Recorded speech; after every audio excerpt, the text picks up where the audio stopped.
देखो तसद्दद जो वर्ड है ना, जो साढ़े ते होया, वो तसद्दद जो वर्ड है वो भी एक छोटा वर्ड है, ठीक है कि नहीं। तो इस करके मैं आज इस चीज़ के डिटेल ਦੇ ਵਿੱਚ नहीं जाना चाहता हूँ।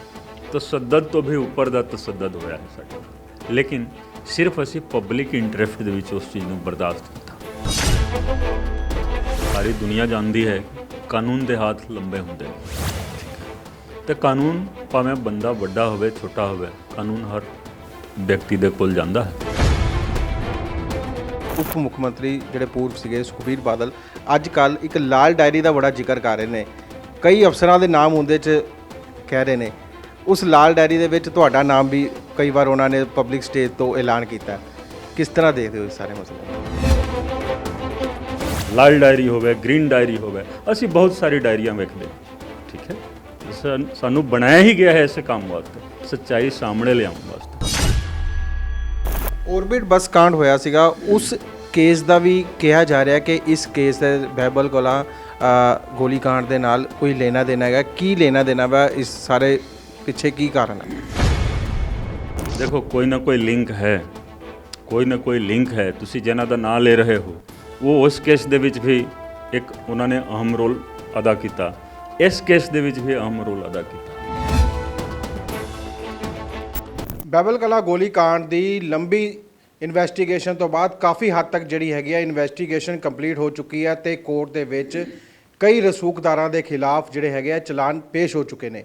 ਤੇ ਇਸ ਇਨਵੈਸਟੀਗੇਸ਼ਨ ਦੇ ਵਿੱਚ ਕਿੰਨੇ ਲੋਕਾਂ ਦੇ ਖਿਲਾਫ ਚਲਾਨ ਪੇਸ਼ ਹੋਏ ਨੇ, ਗੱਲਬਾਤ ਕਰਨ ਲਈ ਸਾਡੇ ਨਾਲ ਮੌਜੂਦ ਨੇ SIT ਦੇ ਮੈਂਬਰ IG ਕੁੰਵਰ ਪ੍ਰਤਾਪ ਸਿੰਘ। ਸਰ, ਲੰਬੀ ਇਨਵੈਸਟੀਗੇਸ਼ਨ ਤੋਂ ਬਾਅਦ ਕਾਫੀ ਹੱਦ ਤੱਕ ਜਿਹੜੀ ਹੈਗੀ ਕਿਹਾ ਜਾਵੇ ਤਾਂ ਇਨਵੈਸਟੀਗੇਸ਼ਨ ਪੂਰੀ ਹੋ ਚੁੱਕੀ ਹੈ ਤੇ ਕਈ ਚਲਾਨ ਜਿਹੜੇ ਹੈ ਲਗਾਤਾਰ ਤੁਸੀਂ ਕੋਰਟ ਦੇ ਵਿੱਚ ਪੇਸ਼ ਕਰ ਰਹੇ ਹੋ। ਕੀ ਹੁਣ ਜਿਹੜੀ ਅਗਲੀ ਰੂਪਰੇਖਾ ਵਾ? ਦੇਖੋ ਜੋ ਇਨਵੈਸਟੀਗੇਸ਼ਨ ਦਾ ਕੰਮ ਹੈ ਉਹ ਪੂਰਾ ਹੋ ਗਿਆ ਹੈ। 9 ਚਲਾਨ ਅਦਾਲਤ ਦੇ ਵਿੱਚ ਦਿੱਤੇ ਜਾ ਚੁੱਕੇ ਨੇ, ਇੱਕ ਚਲਾਨ ਰਹਿੰਦਾ ਹੈ ਦੇਣਾ, लेकिन इन्वेस्टिगेशन कंप्लीट है। जो इन्वेस्टिगेशन हो गया है उस आधार पर चलान देना है, तो वो चलान भी छेती दे दिता जाऊगा। ਤੇ ਇੱਕ ਚਲਾਨ ਜਿਹੜਾ ਹੈਗਾ ਉਹ ਕਿਸ ਤਰ੍ਹਾਂ ਦਾ ਜਿਹੜਾ ਹੈਗਾ ਰਹਿੰਦਾ ਵਾ? ਇਨਵੈਸਟੀਗੇਸ਼ਨ ਤੁਸੀਂ ਜਿਵੇਂ ਕਿਹਾ ਕਿ ਕੰਪਲੀਟ ਆ ਹੋ ਚੁੱਕੀ ਹੈ, ਚਲਾਨ ਪੇਸ਼ ਹੋਣਾ ਰਹਿੰਦਾ, ਉਹ ਜਿਹੜਾ ਚਲਾਨ ਕਿਸ ਤਰ੍ਹਾਂ ਦਾ? ਜੋ ਹੋ ਚੁੱਕਾ ਹੈ ਉਸ ਦੇ ਬਾਰੇ ਤੁਸੀਂ ਪੁੱਛ ਸਕਦੇ ਹੋ, ਜੋ ਕਰਨਾ ਹੈ ਉਹ ਬਾਅਦ ਦੇ ਵਿੱਚ ਦੱਸਾਂਗੇ। ਜੀ ਬਿਲਕੁਲ। ਲੰਬੀ ਇਨਵੈਸਟੀਗੇਸ਼ਨ ਚੱਲੀ ਸਰ, ਇਸ ਸਾਰੀ ਇਨਵੈਸਟੀਗੇਸ਼ਨ ਦੇ ਵਿੱਚ ਕਿੰਨਾ ਟੋਟਲ ਟਾਈਮ ਲੱਗਿਆ ਤੇ ਜਿਹੜੀਆਂ ਹੈਗੀਆਂ ਕਿਸ ਤਰ੍ਹਾਂ ਦੀਆਂ ਚੁਣੌਤੀਆਂ ਤੁਹਾਨੂੰ ਇਸ ਇਨਵੈਸਟੀਗੇਸ਼ਨ ਦੇ ਦੌਰਾਨ ਸਾਹਮਣੇ ਆਈਆਂ? ਦੇਖੋ ਸਾਰਾ ਮਿਲਾ ਕੇ ਜੇਕਰ ਤੁਸੀਂ ਕਹੋ ਤਾਂ ਤਕਰੀਬਨ 2 ਸਾਲ ਲੱਗ ਗਏ। ਕਿਉਂ? ਕਿਉਂਕਿ ਅਸੀਂ ਜਦੋਂ ਇਨਵੈਸਟੀਗੇਸ਼ਨ ਸ਼ੁਰੂ ਕੀਤੀ ਅਗਲੇ ਦਿਨ ਹੀ ਸਟੇ ਲੱਗ ਗਿਆ, ਫਿਰ ਸਟੇ ਵੀ ਵੈਕੇਟ ਹੋਇਆ ਤਾਂ ਗ੍ਰਿਫਤਾਰੀ ਤੇ ਰੋਕ ਸੀਗਾ। ਜਿਸ ਦਿਨ ਗ੍ਰਿਫਤਾਰੀ ਤੇ ਰੋਕ ਹਟ ਗਈ ਤੇ SIT ਨੂੰ ਮਾਨਯੋਗ ਹਾਈ ਕੋਰਟ ਵੱਲੋਂ ਇਹ ਕਿਹਾ ਗਿਆ ਕਿ SIT ਤਫਤੀਸ਼ ਕਰ ਸਕਦੀ ਹੈ। ਤੇ ਤੁਸੀਂ ਦੇਖੋਗੇ 2-3 ਦਿਨ ਦੇ ਅੰਦਰ ਅੰਦਰ ਪਹਿਲੀ ਗ੍ਰਿਫਤਾਰੀ ਹੋ ਗਈ ਤੇ ਹੌਲੀ ਹੌਲੀ ਅਸੀਂ ਸਟੈਪ ਬਾਈ ਸਟੈਪ ਚੱਲਦੇ ਗਏ। ਤੇ ਇਹ ਚੂँकि ਆਪਣੇ ਕਿਸਮ ਦਾ ਇੱਕ ਬਹੁਤ ਹੀ ਚੈਲੰਜਿੰਗ ਇਨਵੈਸਟੀਗੇਸ਼ਨ ਸੀਗਾ, ਇਸ ਕਰਕੇ ਇਸ ਦੇ ਵਿੱਚ ਥੋੜਾ ਸਮਾਂ ਜ਼ਰੂਰ ਲੱਗ ਗਿਆ, ਲੇਕਿਨ ਅਸੀਂ ਸਟੈਪ ਬਾਈ ਸਟੈਪ ਜੋ ਸਾਡੀ ਇਨਵੈਸਟੀਗੇਸ਼ਨ ਹੁੰਦੀ ਗਈ ਉਹਦੇ ਵਿੱਚ ਅਸੀਂ ਚਲਾਨ ਪੇਸ਼ ਕਰਤੇ ਗਏ ਤੇ ਹੁਣ ਤਫਤੀਸ਼ ਕੰਪਲੀਟ ਹੋ ਗਈ। 2 ਸਾਲ ਦਾ ਸਮਾਂ ਲੱਗ ਗਿਆ ਤੁਹਾਨੂੰ ਟੋਟਲ ਇਨਵੈਸਟੀਗੇਸ਼ਨ ਦੇ ਵਿੱਚ। ਇਨਵੈਸਟੀਗੇਸ਼ਨ ਦੇ ਵਿੱਚ ਕਈ ਜਿਹੜੇ ਹੈਗੇ ਆ ਰਸੂਖਦਾਰ ਵੀ ਇਸ ਦੇ ਵਿੱਚ ਤੁਸੀਂ ਆਪਣੀ ਇਨਵੈਸਟੀਗੇਸ਼ਨ ਦੇ ਵਿੱਚ ਸ਼ਾਮਿਲ ਕੀਤੇ। ਜੇ ਕਿਹਾ ਜਾਵੇ ਤਾਂ ਤਤਕਾਲੀਨ ਉਸ ਸਮੇਂ ਦੇ SHO ਤੋਂ ਲੈ ਕੇ DGP ਤੱਕ ਦੇ ਖਿਲਾਫ ਤੁਸੀਂ ਚਲਾਨ ਪੇਸ਼ ਕੀਤੇ। ਕਿਸ ਤਰ੍ਹਾਂ ਦੇਖਦੇ ਹੋ ਸਾਰੇ ਮਾਮਲੇ ਨੂੰ? ਦੇਖੋ ਜਦੋਂ ਇਨਵੈਸਟੀਗੇਸ਼ਨ ਹੁੰਦਾ ਹੈ ਨਾ ਤਾਂ ਉਸ ਦੇ ਵਿੱਚ ਕਾਨੂੰਨ ਸਭ ਤੋਂ ਉੱਪਰ ਹੁੰਦਾ ਹੈ, ਇਸ ਕਰਕੇ ਕੋਈ ਵੱਡਾ ਜਾਂ ਕੋਈ ਛੋਟਾ ਨਹੀਂ ਹੁੰਦਾ ਹੈ। ਤੇ ਇਹ ਜ਼ਰੂਰ ਚੈਲੰਜਿੰਗ ਹੁੰਦਾ ਹੈ ਕਿ ਹਾਂ ਤੁਸੀਂ ਆਪਣੇ ਮਹਕਮੇ ਦੇ, ਭਾਵੇਂ ਉਹ SHO ਹੈ ਜਾਂ DGP ਰੈਂਕ ਦਾ ਅਫਸਰ ਹੋਵੇ, ਇਹ ਚੂँकि ਜੋ ਇਨਵੈਸਟੀਗੇਸ਼ਨ ਹੈ ਉਹ ਬਹਿਬਲ ਕਲਾਂ ਅਤੇ ਕੋਟ ਕਪੂਰਾ ਫਾਇਰਿੰਗ ਕੇਸ 'ਤੇ ਹੀ ਸੀਗਾ। ਤੇ ਜ਼ਾਹਿਰ ਹੈ ਇਹਦੇ ਵਿੱਚ ਜੋ ਦੋਸ਼ੀ ਜਿਨ੍ਹਾਂ ਨੂੰ ਚਾਰਜਸ਼ੀਟ ਕੀਤਾ ਗਿਆ ਹੈ ਉਹ ਜ਼ਿਆਦਾਤਰ ਪੁਲਿਸ ਵਾਲੇ ਨੇ, ਇਸ ਕਰਕੇ ਚੈਲੰਜਿੰਗ ਜ਼ਰੂਰ ਹੁੰਦਾ ਹੈ ਕਿ ਆਪਣੇ ਮਹਕਮੇ ਦੇ ਤੁਸੀਂ ਅਫਸਰਾਂ ਦੇ ਖਿਲਾਫ ਜੋ ਇਨਵੈਸਟੀਗੇਸ਼ਨ ਕਰਦੇ ਹੋ ਤਾਂ ਬਹੁਤ ਚੈਲੰਜਿੰਗ ਹੁੰਦਾ ਹੈ। ਲੇਕਿਨ ਉਹਦੇ ਵਿੱਚ ਅਸੀਂ ਇੱਕ ਸਾਵਧਾਨੀ ਵਰਤੀ ਕਿ ਜੋ ਛੋਟੇ ਮੁਲਾਜ਼ਮ ਸੀਗੇ, ਸਿਪਾਹੀ, ਹੌਲਦਾਰ, ਥਾਣੇਦਾਰ, ਭਾਵੇਂ ਉਹ ਮੌਕੇ ਤੇ ਮੌਜੂਦ ਵੀ ਸੀਗੇ, ਆਏ ਵੀ ਸੀਗੇ, ਉਹਨਾਂ ਨੂੰ ਚਲਾਨ ਅਸੀਂ ਨਹੀਂ ਕੀਤਾ। ਪੁੱਛਗਿੱਛ ਅਸੀਂ ਬਹੁਤ ਸਾਰਿਆਂ ਦੇ ਨਾਲ ਕੀਤੀ, ਲੇਕਿਨ ਉਹਨਾਂ ਨੂੰ ਚਲਾਨ ਨਹੀਂ ਕੀਤਾ। ਛੋਟੇ ਮੁਲਾਜ਼ਮ ਜੇਕਰ ਕਿਸੇ ਦਾ ਦੋਸ਼ ਆ ਵੀ ਗਿਆ ਤਾਂ ਉਹਦੀ ਡਿਪਾਰਟਮੈਂਟਲ ਇਨਕੁਆਇਰੀ ਰਿਕਮੈਂਡ ਹੋ ਗਈ। ਤੇ ਸਾਡੀ ਇਹੀ ਕੋਸ਼ਿਸ਼ ਸੀਗੀ ਕਿ ਜਿਨ੍ਹਾਂ ਦਾ ਦੋਸ਼ ਹੈ ਉਹਨਾਂ ਦਾ ਹੀ ਚਲਾਨ ਕੀਤਾ ਜਾਵੇ। ਸਰ, ਜਿਸ ਤਰ੍ਹਾਂ ਤੁਸੀਂ ਕਿਹਾ ਕਿ ਕਾਫੀ ਚੈਲੰਜਪੂਰਨ ਰਿਹਾ, ਕਿੰਨੀਆਂ ਕੁ ਚੁਣੌਤੀਆਂ ਮਤਲਬ ਕਿ ਕੀ ਪ੍ਰੋਬਲਮਸ ਵੀ ਤੁਹਾਨੂੰ ਕਾਫੀ ਫੇਸ ਆਈਆਂ ਨੇ, ਕਿਸ ਤਰ੍ਹਾਂ ਦੀਆਂ ਚੁਣੌਤੀਆਂ ਰਹੀਆਂ ਮਤਲਬ?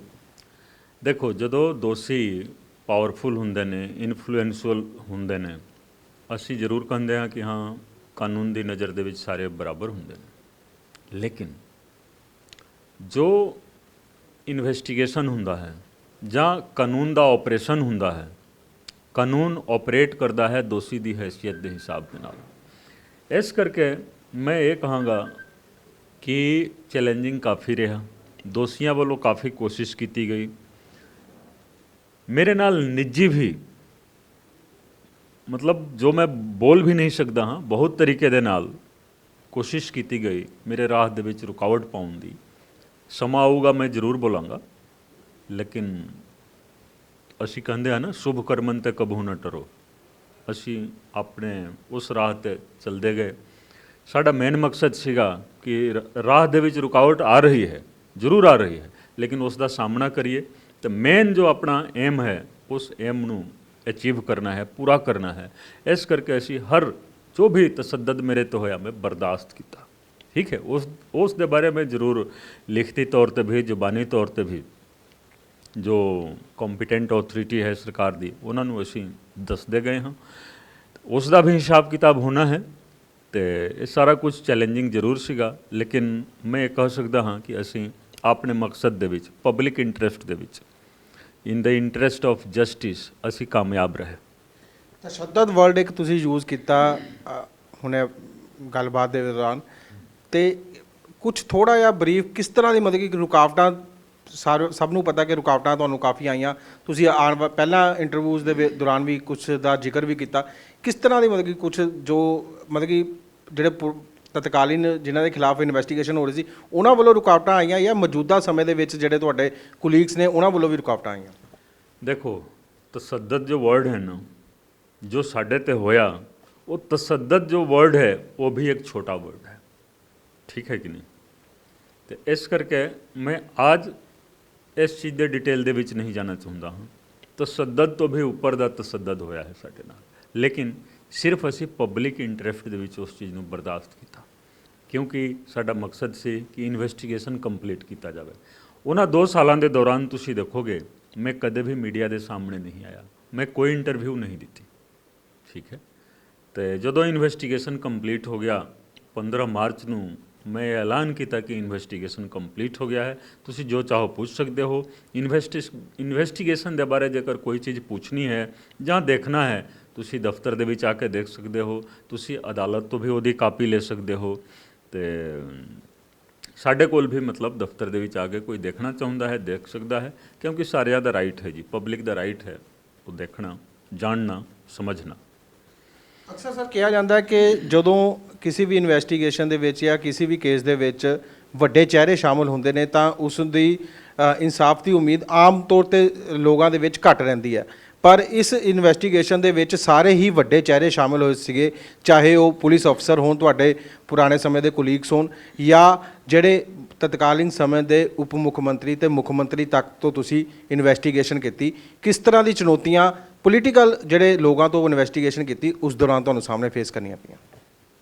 ਦੇਖੋ, ਜਿਸ ਤਰ੍ਹਾਂ ਤੁਸੀਂ ਜਾਣਦੇ ਹੋ, ਬਹੁਤ ਸਾਰੇ ਵਿਅਕਤੀਆਂ ਦੇ ਨਾਲ ਪੁੱਛਗਿੱਛ ਹੋਈ। ਇਹ ਜ਼ਰੂਰ ਚੈਲੰਜਿੰਗ ਹੁੰਦਾ ਹੈ। ਜਦੋਂ ਕੋਈ ਸਮਾਜਿਕ ਜਾਂ ਰਾਜਨੀਤਿਕ ਤੌਰ ਤੇ ਵੱਡਾ ਚਿਹਰਾ ਹੁੰਦਾ ਹੈ ਤੇ ਚੁਣੌਤੀਪੂਰਨ ਜ਼ਰੂਰ ਹੁੰਦਾ ਹੈ, ਚੈਲੰਜਿੰਗ ਜ਼ਰੂਰ ਹੁੰਦਾ ਹੈ, ਲੇਕਿਨ ਸਾਡਾ ਮਕਸਦ ਕੀ ਹੈ? ਸੱਚਾਈ ਪਤਾ ਕਰਨਾ। ਤਾਂ ਜੇਕਰ ਸੱਚਾਈ ਪਤਾ ਕਰਨਾ ਹੈ ਤਾਂ ਪੁੱਛਗਿੱਛ ਕਰਨੀ ਪੈਂਦੀ ਹੈ। ਤਾਂ ਅਸੀਂ ਪੁੱਛਗਿੱਛ ਕੀਤੀ ਨਾਰਮਲ, ਮਤਲਬ ਸਾਡੇ ਵਾਸਤੇ ਮਤਲਬ ਵੱਡਾ ਛੋਟਾ ਦਾ ਬਾਰ-ਬਾਰ ਮੈਨੂੰ ਸਵਾਲ ਕੀਤਾ ਜਾਂਦਾ ਹੈ। ਮੈਨੂੰ ਕੋਈ ਵੱਡਾ ਜਾਂ ਕੋਈ ਛੋਟਾ ਅੱਜ ਤੱਕ ਨਜ਼ਰ ਨਹੀਂ ਆਇਆ, ਨਾ ਤਾਂ ਇਸ ਇਨਵੈਸਟੀਗੇਸ਼ਨ ਦੇ ਵਿੱਚ, ਨਾ ਹੀ ਕਿਸੇ ਹੋਰ ਇਨਵੈਸਟੀਗੇਸ਼ਨ ਦੇ ਵਿੱਚ। ਤੇ ਇਸ ਕਰਕੇ ਮੈਂ ਇਹ ਕਹਿਣਾ ਚਾਹੂੰਗਾ ਕਿ ਇਨਵੈਸਟੀਗੇਸ਼ਨ ਦਾ ਮਤਲਬ ਹੈ ਸੱਚਾਈ, ਟਰੁੱਥ ਨੂੰ ਪਤਾ ਕਰਨਾ, ਫੈਕਟਸ ਨੂੰ ਪਤਾ ਕਰਨਾ, ਉਸ ਦੇ ਵਿੱਚ ਅਸੀਂ ਕਾਮਯਾਬ ਰਹੇ। ਤੁਸੀਂ ਸਾਡੇ ਚਲਾਨ ਦੇਖ ਸਕਦੇ ਹੋ ਜਾਂ ਸਾਡੀਆਂ ਰਿਪੋਰਟਾਂ ਨੇ ਜੋ ਸੀਨੀਅਰ ਅਫਸਰ ਸਾਹਿਬਾਨ ਨੂੰ ਜਾਂ ਸਰਕਾਰ ਨੂੰ ਸਾਡੇ ਵੱਲੋਂ ਸਬਮਿਟ ਕੀਤੀ ਗਈ ਹੈ, ਉਹ ਦੇਖ ਸਕਦੇ ਹੋ। ਉਹਦੇ ਵਿੱਚ ਸਾਰਾ ਕੁਝ ਹੈ। ਮੈਂ ਕਿਸੇ ਵਿਅਕਤੀ ਦਾ ਨਾਂ ਜਾਂ ਕਿਸੇ ਦੇ ਬਾਰੇ ਨਿੱਜੀ ਤੌਰ ਤੇ ਮੈਂ ਟਿੱਪਣੀ ਨਹੀਂ ਕਰਾਂਗਾ, ਕਿਉਂਕਿ ਜੋ ਦੇਖਣਾ ਹੈ ਉਹ ਔਨ ਦਾ ਰਿਕਾਰਡ ਹੈ। ਤੁਸੀਂ ਵੀ ਦੇਖ ਸਕਦੇ ਹੋ ਜੋ ਔਨ ਰਿਕਾਰਡ ਹੈ, ਉਸ ਦੇ ਬਾਰੇ ਮੀਡੀਆ ਦੇ ਵਿੱਚ ਬੋਲਣ ਦਾ ਕੋਈ ਫਾਇਦਾ ਨਹੀਂ ਹੈ। ਸਰ, ਇਨਵੈਸਟੀਗੇਸ਼ਨ ਜਿਸ ਤਰ੍ਹਾਂ ਤੁਸੀਂ ਕਿਹਾ ਕਿ ਉਹ ਕੰਪਲੀਟ ਹੋ ਚੁੱਕੀ ਹੈ, ਪਰ ਜੇ ਪੋਲੀਟੀਕਲ ਚਿਹਰਿਆਂ ਦੀ ਗੱਲ ਕੀਤੀ ਜਾਵੇ ਤਾਂ ਅਕਸਰ ਕਿਹਾ ਜਾਂਦਾ ਸੀਗਾ ਕਿ ਉਹ ਤੁਹਾਡੇ ਨਾਲ ਸਹਿਮਤੀ ਹੋ ਕੇ ਆਪਣੀ ਜਿਹੜੀ ਹੈਗੀ ਹੈ ਸਹੀ ਤਰ੍ਹਾਂ ਇਨਵੈਸਟੀਗੇਸ਼ਨ ਦੇ ਵਿੱਚ ਆਪਣੀ ਭੂਮਿਕਾ ਨਿਭਾਉਂਦੇ ਨਹੀਂ ਆ ਰਹੇ। ਕੀ ਕਹਿਣਾ ਚਾਹੋਗੇ ਹੁਣ ਇਨਵੈਸਟੀਗੇਸ਼ਨ ਜਦੋਂ ਕੰਪਲੀਟ ਹੋ ਚੁੱਕੀ ਆ, ਉਹਨਾਂ ਦੀ ਇਨਵੈਸਟੀਗੇਸ਼ਨ ਤੋਂ ਤੁਸੀਂ ਸੰਤੁਸ਼ਟ ਨਜ਼ਰ ਆ ਰਹੇ ਹੋ? ਦੇਖੋ, ਬਹੁਤ ਸਾਰੇ ਲੋਕ ਹੁੰਦੇ ਨੇ ਜੋ ਰੁਕਾਵਟ ਪੈਦਾ ਕਰਦੇ ਨੇ, ਠੀਕ ਹੈ। ਉਹਨਾਂ ਦਾ ਇੱਕ ਸੋਸ਼ਲ ਸਟੇਟਸ ਹੁੰਦਾ ਹੈ। ਉਹਨਾਂ ਨੂੰ ਇਹ ਮਹਿਸੂਸ ਹੁੰਦਾ ਹੈ ਨਾ ਕਿ ਉਹ ਮਤਲਬ ਆਪਣੇ ਸਟੇਟਸ, ਆਪਣੀ ਹੈਸੀਅਤ ਦੇ ਅਨੁਸਾਰ ਉਹ ਇਨਵੈਸਟੀਗੇਸ਼ਨ ਨੂੰ ਪ੍ਰਭਾਵਿਤ ਕਰ ਸਕਦੇ ਨੇ, ਲੇਕਿਨ ਇਹ ਸੋਚ ਬਹੁਤ ਗਲਤ ਹੁੰਦੀ ਹੈ। ਸਾਰੀ ਦੁਨੀਆ ਜਾਣਦੀ ਹੈ ਕਿ ਕਾਨੂੰਨ ਦੇ ਹੱਥ ਲੰਬੇ ਹੁੰਦੇ ਨੇ, ਠੀਕ ਹੈ। ਤੇ ਕਾਨੂੰਨ ਭਾਵੇਂ ਬੰਦਾ ਵੱਡਾ ਹੋਵੇ ਛੋਟਾ ਹੋਵੇ, ਕਾਨੂੰਨ ਹਰ ਵਿਅਕਤੀ ਦੇ ਕੋਲ ਜਾਂਦਾ ਹੈ, ਠੀਕ ਹੈ ਨਾ। ਕਿਉਂਕਿ ਜੋ ਸੱਚਾਈ ਹੈ, ਸੱਚਾਈ ਸਾਹਮਣੇ ਆਉਣੀ ਹੈ, ਠੀਕ ਹੈ। ਤੇ ਕੋਈ ਨਾ ਕੋਈ ਹੁੰਦਾ ਹੈ ਜੋ ਲੈ ਕੇ ਆਏਗਾ। ਹਰ ਵਿਅਕਤੀ ਇਸ ਤਰੀਕੇ ਦਾ ਨਹੀਂ ਹੁੰਦਾ ਹੈ ਕਿ ਤੁਸੀਂ ਅੜੰਗਾ ਮਤਲਬ ਪਾਇਆ, ਉਸ ਦੇ ਰਾਸਤੇ ਦੇ ਵਿੱਚ ਤੁਸੀਂ ਰੁਕਾਵਟ ਪੈਦਾ ਕਰਨ ਦੀ ਕੋਸ਼ਿਸ਼ ਕੀਤੀ ਤਾਂ ਉਹ ਬੰਦਾ ਸਾਇਲੈਂਟ ਹੋ ਜਾਏਗਾ। ਨਹੀਂ, ਸਾਇਲੈਂਟ ਮੈਂ ਜ਼ਰੂਰ ਸੀਗਾ, ਮੈਂ ਬੋਲਦਾ ਨਹੀਂ ਸੀ, ਮੈਂ ਕੰਮ ਕਰਦਾ ਸੀ। ਹੁਣ ਮੈਂ ਬੋਲਾਂਗਾ ਵੀ, ਕਿਉਂਕਿ ਜਨਤਾ ਦਾ ਹੱਕ ਹੈ ਜਾਣਨਾ। 2 ਸਾਲ ਤੱਕ ਮੈਂ ਸਾਇਲੈਂਟਲੀ ਕੰਮ ਕੀਤਾ।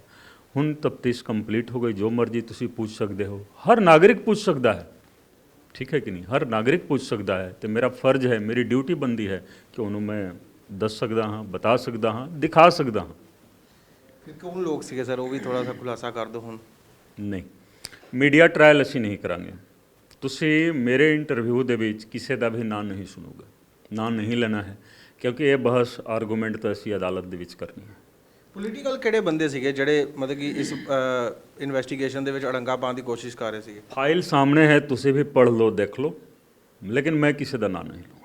ਤੁਹਾਡੀ ਇਨਵੈਸਟੀਗੇਸ਼ਨ ਦੇ ਉੱਤੇ ਕਈ ਲੋਕਾਂ ਨੇ ਕਿੰਤੂ ਪਰੰਤੂ ਵੀ ਕੀਤੀ, ਜਿਨ੍ਹਾਂ ਦੇ ਵਿੱਚ ਸਾਬਕਾ ਉਪ ਮੁੱਖ ਮੰਤਰੀ ਸੁਖਬੀਰ ਬਾਦਲ ਅਤੇ ਪ੍ਰਕਾਸ਼ ਸਿੰਘ ਬਾਦਲ ਵੀ ਰਹੇ ਆ। ਕਈ ਤਰ੍ਹਾਂ ਦੇ ਉਹਨਾਂ ਦੇ ਵੱਲੋਂ ਤੁਹਾਡੇ ਤੇ ਵੀ ਜਿਹੜੇ ਹੈਗੇ ਸਵਾਲੀਆ ਨਿਸ਼ਾਨ ਖੜੇ ਕਰਨ ਦੀ ਕੋਸ਼ਿਸ਼ ਕੀਤੀ ਗਈ। ਕਿਸ ਤਰ੍ਹਾਂ ਸਾਰੇ ਦੇਖਦੇ ਹੋ ਇਨਵੈਸਟੀਗੇਸ਼ਨ ਹੁਣ ਜਦ ਕੰਪਲੀਟ ਹੋ ਚੁੱਕੀ ਆ, ਜਦੋਂ ਤੁਹਾਡੇ ਉੱਤੇ ਹੀ ਐਲੀਗੇਸ਼ਨ ਇਸ ਤਰ੍ਹਾਂ ਦੇ ਜਿਨ੍ਹਾਂ ਤੋਂ ਤੁਸੀਂ ਇਨਵੈਸਟੀਗੇਸ਼ਨ ਕਰ ਰਹੇ ਸੀ ਉਹੀ ਲਗਾਉਂਦੇ ਹੋਣ ਤਾਂ? ਦੇਖੋ, ਇਹ ਤਾਂ ਜੋ ਸਵਾਲ ਹੈ ਇਸ ਦਾ ਜਵਾਬ ਵੀ ਤੁਸੀਂ ਹੀ ਦੇ ਰਹੇ ਹੋ, ਮੈਨੂੰ ਜਵਾਬ ਦੇਣ ਦੀ ਲੋੜ ਹੀ ਨਹੀਂ ਹੈ।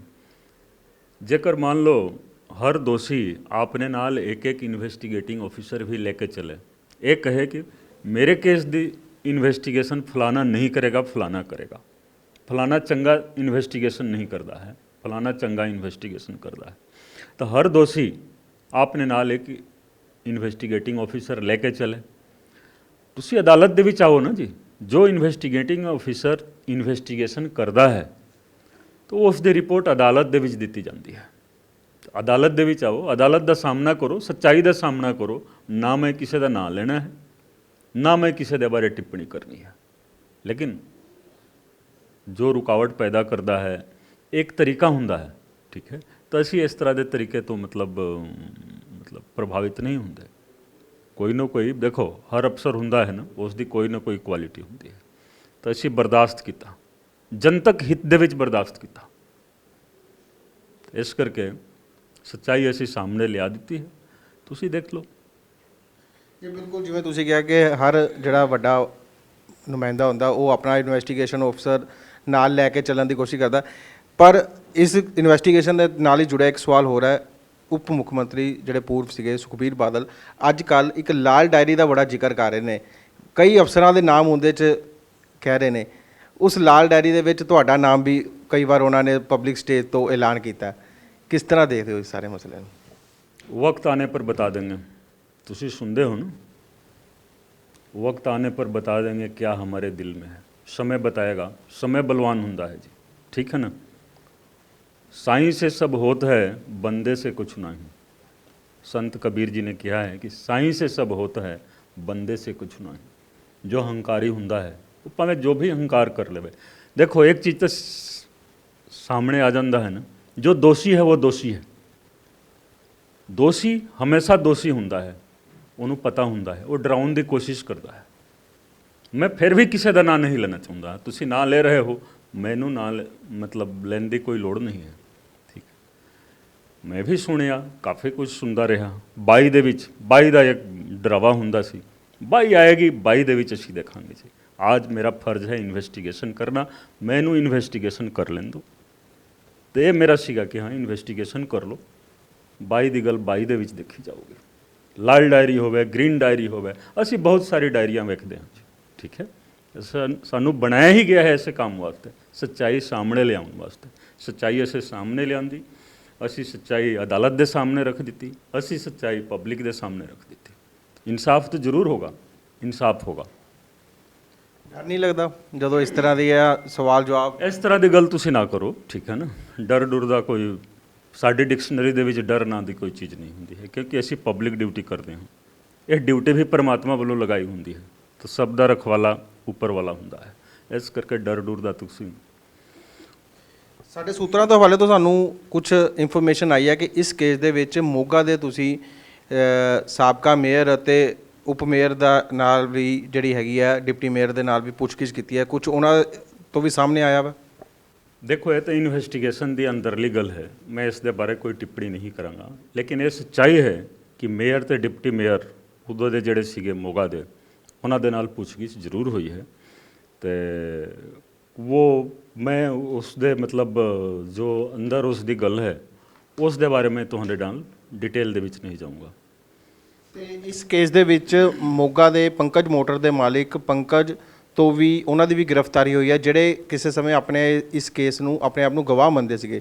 ਕਿਸ ਤਰ੍ਹਾਂ ਦੇਖਦੇ ਹੋ, ਸਾਰੇ ਗਵਾਹ ਜਿਹੜਾ ਮੰਨਦਾ ਸੀ ਉਸ ਦੀ ਗ੍ਰਿਫਤਾਰੀ ਇਸ ਕੇਸ ਦੇ ਵਿੱਚ ਹੋ ਰਹੀ ਹੈ? ਕੋਈ ਆਪਣੇ ਆਪ ਨੂੰ ਗਵਾਹ ਮੰਨ ਲਵੇ, ਇਹ ਤਾਂ ਇਹੀ ਹੁੰਦਾ ਹੈ ਨਾ, ਉਹ ਵੀ ਇੱਕ ਰਸੂਖ ਹੁੰਦਾ ਹੈ, ਰਸੂਖ ਹੁੰਦਾ ਹੈ ਦੋਸ਼ੀ ਦਾ।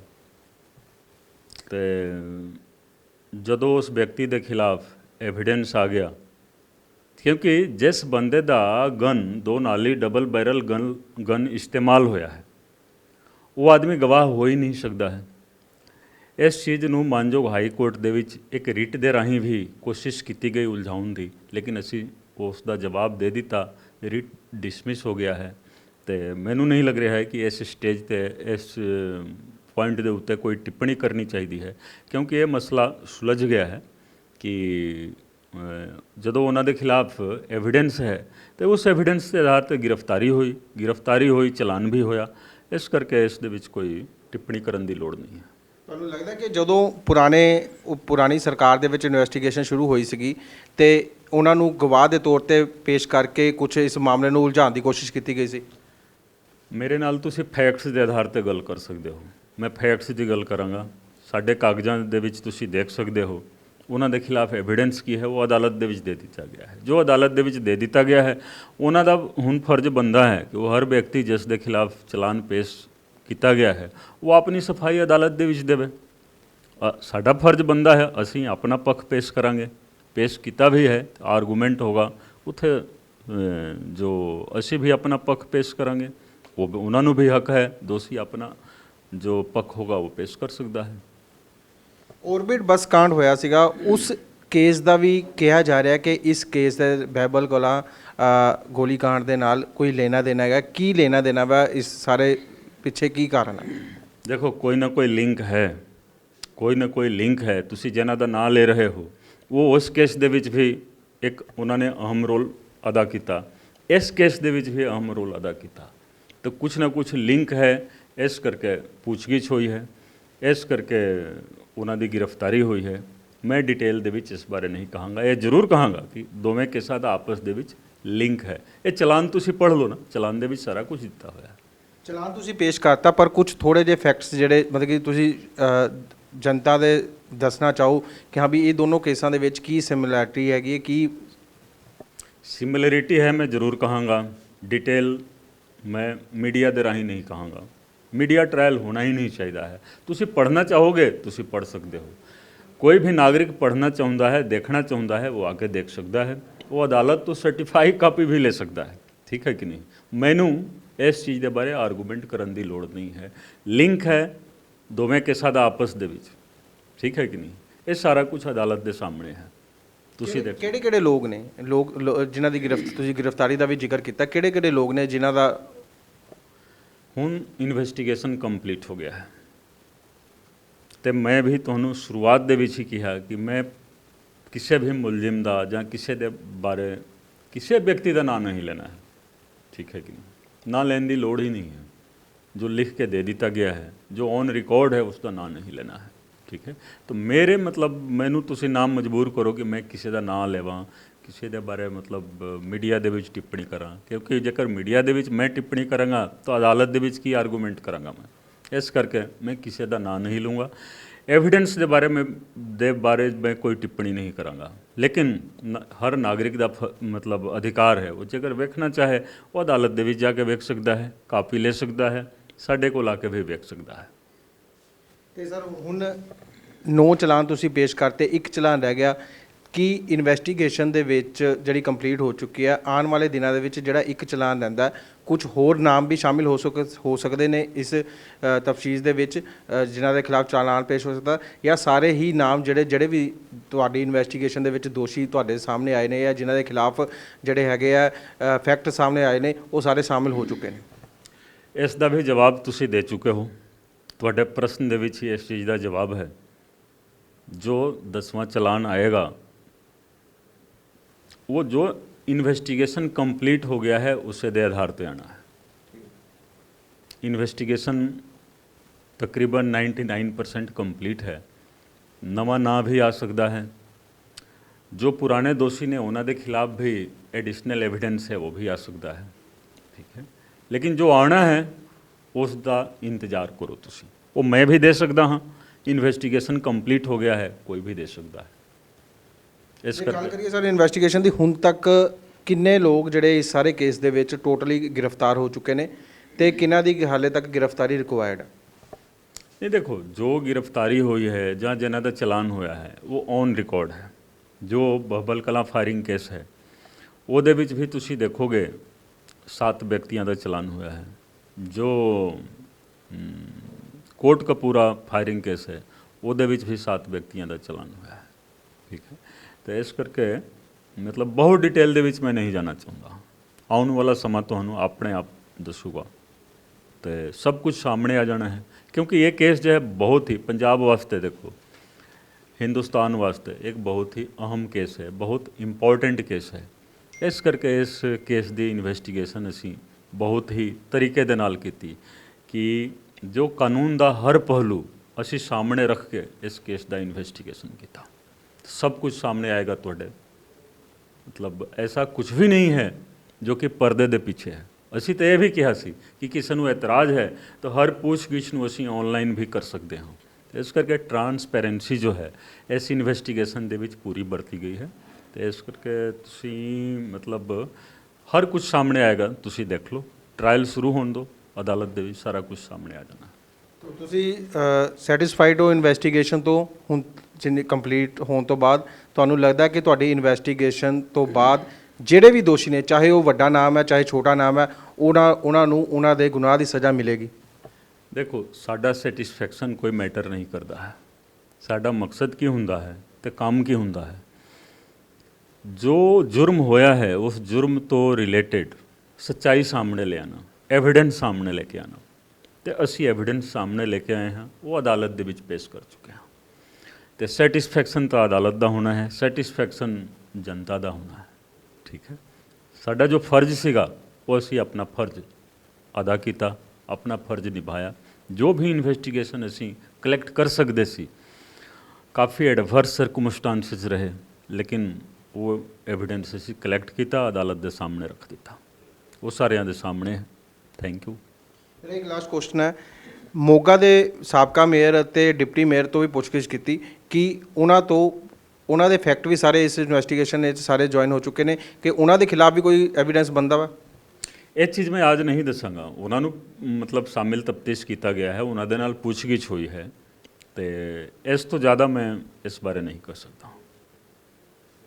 ਹੁਣ ਇਸ ਕੇਸ ਦੀਆਂ ਜਿਹੜੀਆਂ ਸਾਰੀਆਂ ਤਰੀਕਾਂ ਵਾ ਇਕੱਠੀਆਂ ਪੈਣੀਆਂ ਸ਼ੁਰੂ ਹੋ ਗਈਆਂ। ਜਿੰਨੇ ਵੀ ਤੁਸੀਂ ਚਲਾਨ ਪੇਸ਼ ਕੀਤੇ ਆ ਇਕੱਠੀਆਂ ਤਰੀਕਾਂ ਇੱਕੋ ਹੀ ਤਰੀਕ ਦੇ ਉੱਤੇ ਸਾਰੀ ਸੁਣਵਾਈ ਹੋਣੀ ਸ਼ੁਰੂ ਹੋ ਗਈ ਆ। ਕਿਸ ਤਰ੍ਹਾਂ ਦੇਖਦੇ ਹੋ ਕਿ ਇਸ ਦੇ ਨਾਲ ਜਿਹੜੀ ਹੈਗੀ ਆ ਜਿਹੜਾ ਹੈਗਾ ਫੈਸਲਾ ਜਲਦੀ ਆ ਸਕਦਾ ਵਾ? ਦੇਖੋ, ਇਹਦੇ ਵਿੱਚ ਤਾਂ ਇਹ ਹੁੰਦਾ ਹੈ ਕਿ ਟਰਾਇਲ ਜਿੰਨੀ ਛੇਤੀ ਸਟਾਰਟ ਹੋ ਜਾਏ तो एक फास्ट ट्रैक मतलब साड़ी कोशिश रहेगी। सरकार ने भी इस बारे कदम उठाया है सरकार ने कि हाँ ਇਹਦਾ इस केस की सुनवाई फास्ट ट्रैक कोर्ट ਦੇ ਵਿੱਚ ਕੀਤੀ ਜਾਵੇ। ਤੇ ਜੇਕਰ फास्ट ट्रैक कोर्ट ਕੰਸਟੀਟਿਊਟ ਹੋ ਜਾਂਦਾ ਹੈ ਤਾਂ ਬਹੁਤ ਅੱਛਾ ਰਹੇਗਾ। ਜੇਕਰ ਨਹੀਂ ਵੀ ਹੁੰਦਾ ਹੈ ਤਾਂ ਮਤਲਬ ਡੇਟ ਵੀ ਛੇਤੀ ਛੇਤੀ ਜੇਕਰ ਹੋਵੇ ਤਾਂ ਕਿਉਂਕਿ ਇਸ ਕੇਸ ਦੇ ਵਿੱਚ ਦੇਖੋਗੇ ਜੋ ਵਿਟਨੈਸਸ ਨੇ ਉਹ ਬਹੁਤ ਜ਼ਿਆਦਾ ਨੇ ਤੇ ਉਹਨਾਂ ਦਾ ਜੋ ਵੈਸੇ ਕੋਈ ਵੱਡਾ ਛੋਟਾ ਨਹੀਂ ਹੁੰਦਾ ਹੈ, ਲੇਕਿਨ ਜੋ ਤੁਸੀਂ ਸੋਸ਼ਲ ਸਟੇਟਸ ਦੇਖੋਗੇ ਨਾ ਜਾਂ ਤੁਸੀਂ ਉਹਨਾਂ ਦਾ ਫਾਈਨੈਂਸ਼ੀਅਲ ਸਟੇਟਸ ਦੇਖੋਗੇ ਉਹ ਅੰਡਰ ਪ੍ਰਿਵਿਲੇਜਡ ਕੈਟੇਗਰੀ ਤੋਂ ਆਉਂਦੇ ਨੇ। ਅੰਡਰ ਪ੍ਰਿਵਿਲੇਜ ਮਤਲਬ ਉਹ ਲੋਕ ਉਹਨਾਂ ਦਾ ਬਹੁਤ ਜ਼ਿਆਦਾ ਕੋਈ ਸਟੇਟਸ ਨਹੀਂ ਹੁੰਦਾ ਹੈ। ਸਟੇਟਸ ਇਨ ਦਾ ਸੈਂਸ ਕਿ ਉਹਨਾਂ ਦਾ ਫਾਈਨੈਂਸ਼ੀਅਲ ਸਟੇਟਸ, ਉਹਨਾਂ ਦਾ ਸੋਸ਼ਲ ਸਟੇਟਸ। ਇਸ ਕਰਕੇ ਉਹਨਾਂ ਦੀ ਗਵਾਹੀ ਜਿੰਨੀ ਛੇਤੀ ਹੋਵੇ ਕਰਾ ਲੈਣੀ ਚਾਹੀਦੀ ਹੈ। ਕਿਉਂਕਿ ਕੱਲ੍ਹ ਹੋ ਕੇ ਦੇਖੋ ਜਦੋਂ ਲੰਮਾ ਕੇਸ ਖਿੱਚ ਜਾਂਦਾ ਹੈ ਟਰਾਇਲ ਤਾਂ ਉਹਦੇ ਵਿੱਚ ਉਹਨਾਂ ਨੂੰ ਮਤਲਬ ਮੁਕਰਾਉਣ ਦੀ ਕੋਸ਼ਿਸ਼ ਕੀਤੀ ਜਾਂਦੀ ਹੈ। 100 ਤਰੀਕੇ ਅਪਣਾਏ ਜਾਂਦੇ ਨੇ। ਬਾਅਦ ਦੇ ਵਿੱਚ ਕਹਣਗੇ ਕਿ ਅਸੀਂ ਤਾਂ ਬਾਈਜ਼ਤ ਬਰੀ ਹੋ ਗਏ। ਲੇਕਿਨ ਜਿੰਨੀ ਛੇਤੀ ਮਤਲਬ ਉਹਨਾਂ ਦੀ ਗਵਾਹੀ ਹੋ ਜਾਏਗੀ ਉਹਨਾਂ ਵਧੀਆ ਰਹੇਗਾ, ਪਬਲਿਕ ਇੰਟਰਸਟ ਦੇ ਵਿੱਚ ਵਧੀਆ ਰਹੇਗਾ। ਤੁਹਾਨੂੰ ਲੱਗਦਾ ਕਿ ਜਿਵੇਂ ਪੰਜਾਬ ਦੀ ਜਨਤਾ ਦੀ ਨਜ਼ਰ ਇਸ ਕੇਸ ਦੇ ਫੈਸਲੇ ਦੇ ਉੱਤੇ ਹੈ ਤੇ ਦੂਜੇ ਪਾਸੇ 2022 ਦੇ ਉੱਤੇ ਵੀ ਪੰਜਾਬ ਦੀ ਜਨਤਾ ਦੀ ਨਜ਼ਰ ਹੈ, 2022 ਤੋਂ ਪਹਿਲਾਂ ਤੁਸੀਂ ਚਾਹੋਗੇ ਕਿ ਇਸ ਕੇਸ ਦਾ ਫੈਸਲਾ ਹੋ ਜਾਵੇ ਤਾਂ ਜ਼ਿਆਦਾ ਬਿਹਤਰ ਰਹੇਗਾ? ਜੋ ਕੰਮ ਮੇਰੇ ਹੱਥ ਦੇ ਵਿੱਚ ਸੀਗਾ ਉਹ ਮੈਂ ਕੀਤਾ, ਠੀਕ ਹੈ। ਬਾਕੀ ਤੁਸੀਂ ਇੰਤਜ਼ਾਰ ਕਰੋ, ਦੇਖੋ, ਠੀਕ ਹੈ ਜੀ। ਬਿਲਕੁਲ ਇਹ ਸੀਗੇ ਕੁੰਵਰ ਵਿਜੇ ਪ੍ਰਤਾਪ ਸਿੰਘ ਜਿਨ੍ਹਾਂ ਨੇ ਬਹਿਬਲ ਕਲਾਂ ਗੋਲੀकांड ਦੇ ਇਨਵੈਸਟੀਗੇਸ਼ਨ ਦੇ ਦੌਰਾਨ ਕਿੰਨੀਆਂ ਕੁ ਚੁਣੌਤੀਆਂ ਪੇਸ਼ ਆਈਆਂ ਉਸ ਦੇ ਸਾਰੇ ਬਾਰੇ ਵਿਸਤਾਰ ਨਾਲ ਦੱਸਿਆ ਤੇ ਉਹਨਾਂ ਨੇ ਕਿਹਾ ਕਿ ਚੁਣੌਤੀਆਂ ਬਿਲਕੁਲ ਪੇਸ਼ ਆਈਆਂ ਤੇ ਇਸ ਇਨਵੈਸਟੀਗੇਸ਼ਨ ਦੇ ਦੌਰਾਨ ਉਹਨਾਂ ਦੇ ਉੱਤੇ ਕਾਫੀ ਤਸ਼ੱਦਦ ਵੀ ਉਹਨਾਂ ਨੂੰ ਸਹਿਣਾ ਪਿਆ, ਜਿਸ ਦਾ ਜਵਾਬ ਆਉਣ ਵਾਲੇ ਦਿਨਾਂ ਦੇ ਵਿੱਚ ਉਹ ਜ਼ਰੂਰ ਦੇਣਗੇ ਪਰ ਸਮਾਂ ਆਉਣ ਤੇ ਦੂਜੇ ਪਾਸੇ ਸੁਖਬੀਰ ਬਾਦਲ ਦੀ ਲਾਲ ਡੈਰੀ ਅਤੇ 2022 ਇਲੈਕਸ਼ਨਾਂ ਨੂੰ ਲੈ ਕੇ ਜਗ੍ਹਾ ਜਗ੍ਹਾ ਰੈਲੀਆਂ ਦੇ ਵਿੱਚ ਉਹਨਾਂ ਦੇ ਸੰਬੋਧਨ ਨੂੰ ਵੀ ਉਹਨਾਂ ਨੇ ਕਿਹਾ ਕਿ ਵਕਤ ਦੱਸੇਗਾ ਕਿ ਵਕਤ ਆਉਣ ਦੇ ਉੱਤੇ ਕੌਣ ਕਿੰਨਾ ਬਲਵਾਨ ਹੈ। ਕੈਮਰਾਮੈਨ ਰੋਹਿਤ ਦੇ ਨਾਲ ਵਿਵੇਕ ਟਾ, ਦੈਨਿਕ ਸਵੇਰਾ ਟੀਵੀ, ਮਲੇਰਕੋਟਲਾ।